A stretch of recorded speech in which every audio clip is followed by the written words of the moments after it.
নতুন সংসদ, নতুন সরকার, নতুন প্রতিশ্রুতি। কিন্তু শুরুতেই এক জটিল প্রশ্ন।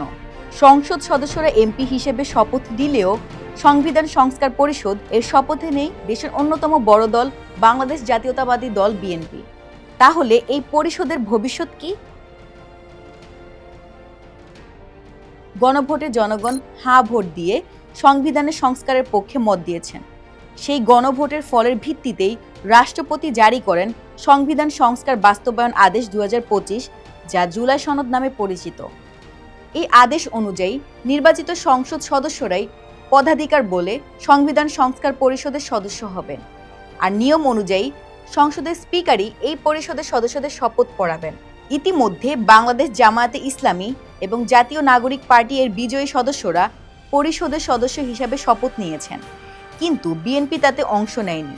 তাদের যুক্তি, সংবিধানে এই পরিষদের শপথ সংক্রান্ত স্পষ্ট কোনো বিধান নেই, অর্থাৎ একটি নির্বাহী আদেশের ভিত্তিতে গঠিত কাঠামো কতটা সাংবিধানিক সেই প্রশ্নের সমাধান আগে প্রয়োজন। বিএনপির দাবি, পরিষদের আইনের ভিত্তি সংসদের মাধ্যমে স্পষ্টভাবে প্রতিষ্ঠা করা হোক। আইন বিশেষজ্ঞদের মতে, পরিষদের মোট সদস্য সংখ্যার অন্তত 20% বা কমপক্ষে 60 জন উপস্থিত থাকলে কোরাম পূর্ণ হয়।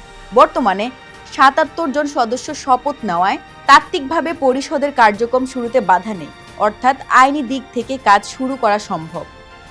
কিন্তু এখানেই আসে রাজনৈতিক বাস্তবতা। দেশের একটি প্রধান রাজনৈতিক দল বাইরে থাকলে সেই পরিষদের নেওয়া সিদ্ধান্ত, বিশেষ করে সংবিধানের মতো সংবেদনশীল বিষয়ে, কতটা রাজনৈতিক গ্রহণযোগ্যতা পাবে? ভবিষ্যতে কোনো সরকার বা আদালত কি এই সিদ্ধান্ত চ্যালেঞ্জ করতে পারবে? জনমতের দিক থেকেও কি প্রশ্ন উঠবে প্রতিনিধিত্ব নিয়ে? এখন সামনে 3টি সম্ভাব্য পথ স্পষ্ট। প্রথমত, সংসদে বিল উত্থাপন করে এই পরিষদকে পূর্ণ সাংবিধানিক বৈধতা দেওয়া, যাতে বিতর্কের অবসান ঘটে। দ্বিতীয়ত, যারা শপথ নিয়েছেন তাদের নিয়েই পরিষদের কার্যক্রম চালিয়ে যাওয়া এবং পরে অনুপস্থিত দলগুলোকে যুক্ত করার চেষ্টা করা। তৃতীয়ত, বিষয়টি উচ্চ আদালতের নিষ্পত্তির জন্য ছেড়ে দেওয়া এবং চূড়ান্ত রায়ের ভিত্তিতে আগানো। সংবিধান কোনো সাধারণ আইন নয়, এটি রাষ্ট্রের মূল কাঠামো। তাই প্রশ্ন শুধু কোরাম বা শপথের নয়, প্রশ্ন হলো জাতীয় ঐকমত্যের।